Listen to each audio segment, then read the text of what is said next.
আসসালামু আলাইকুম ওরহমতুল্লাহ।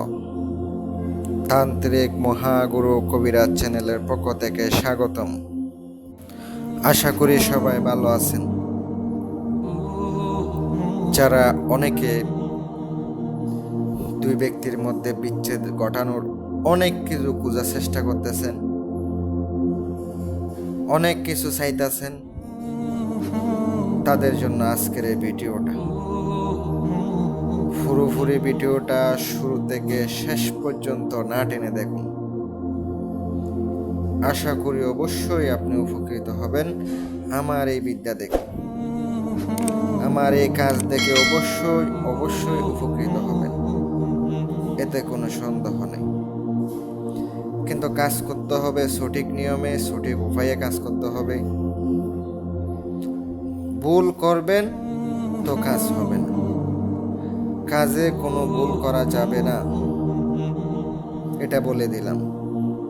একটা কাজ করতে গেলে সঠিক নিয়মে কাজগুলা করতে হবে,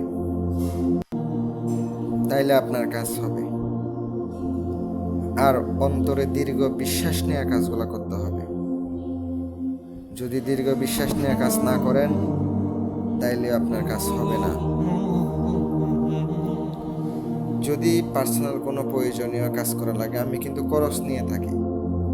ভালো লাগলে কাজ দিবেন, আমি খরচ নিয়ে থাকি, নয়তো আপনার দেওয়া দরকার নাই। আর অবশ্যই এই কাজগুলা খুবই কঠিনও, যতটা সহজ মনে করবেন ততটা সহজও না। কাজগুলা সুন্দর মতো করতে হবে। অনেকে আমারে বলেন, ভাই দুই ব্যক্তির মধ্যে বিচ্ছেদের কিছু দেন। ভাই আপনি করবেন, ঠিক আছে, ভালো কথা, কিন্তু সঠিকভাবে তো করতে হবে।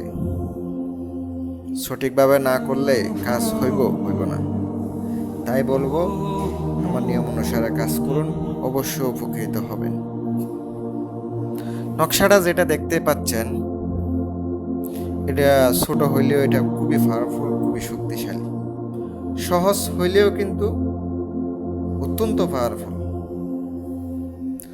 কিছু জিনিস কালেক্ট করতে হবে। এক নম্বর হচ্ছে আপনার কামসিঁদুর, নিম গাছের পাতা, নিম গাছের ডাল দিয়ে আপনি কামসিঁদুর দিয়ে আপনাকে কাপড়ে আপনাকে লিখিতে হবে, সাদা কাপড়ে 3টা লিখিবেন। আর নকশা অবশ্যই জাগ্রত করতে হবে। নকশা জাগ্রত ছাড়া কিন্তু কাজ হয় না। যে কোনো নকশা কিন্তু জাগ্রত করে নিতে হয়, প্রাণ প্রতিষ্ঠা করতে হয়। আর কাজটা করতে হবে শনিবারের দিন বা মঙ্গলবারের দিন। শনিবারের দিন করলে আপনি সকাল 11টা থেকে আপনি 12টার ভিতরে লিখবেন। আর যদি মঙ্গলবারে করেন দুপুরে 1টা থেকে 2টার ভিতরে লিখবেন। এটা হচ্ছে ফিক্স টাইম। ওই টাইমে করলে আপনার কাজ দ্রুতই হবে, মিস হবে না, খুব দ্রুত কাজ হবে। আর আপনারা যে নকশা দেখেন, এই নকশাটা সেম টু সেম লিখতে হবে, যেন ভুল ভ্রান্তি না হয়। ভুল হইলে কিন্তু কাজ হবে না, এটা অবশ্যই মাথায় রাখবেন। ভুল হওয়া যাবে না। অবশ্যই পাওয়ারফুল একটি নকশা, যদি ভালো লাগে করেন। নকশা 3টা লেখার পরে আগরবাতি জ্বালাবেন, মোমবাতি জ্বালাবেন, জ্বালাই একটু দোয়া নিয়ে নেবেন। দোয়া দিয়া পরে জ্ঞানযুক্ত করে 4 বাস করে পরে জাগ্রত করবেন।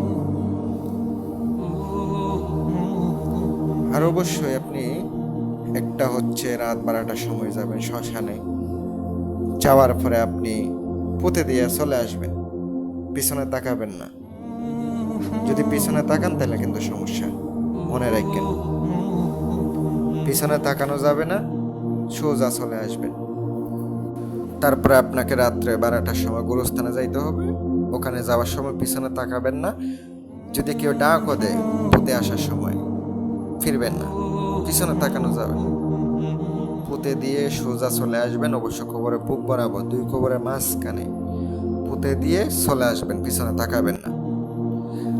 যদি 2 ব্যক্তি দূরে হয় তাহলে কিন্তু চুলাই, মাটির চুলা আছে, লাকড়ির চুলা, এইখানে আপনি চুলার পাশে পুঁতে দিবেন, যেন গরম হয়, যেন পুড়ে না যায়, এমনভাবে পুঁতে দেবেন। আর যদি এমনভাবেও না পারেন তাহলে আপনি কি করবেন, যদি কাছাকাছি হয় চলাচল রাস্তা দিয়ে দেবেন। এমনও পারেন এটা দুই আবার খাওয়াইয়া দিতে পারেন, তাইলেও কাজ করব। যদি কবিরাজ না হন এগুলা করেন না, শুধু শুধু করতে যাবেন, বিপদের সম্মুখীন হবেন, মনে রাখেন। সকলে ভালো থাকবেন, সুস্থ থাকবেন এই কামনাই করি। আসসালামু আলাইকুম ওয়া রাহমাতুল্লাহ।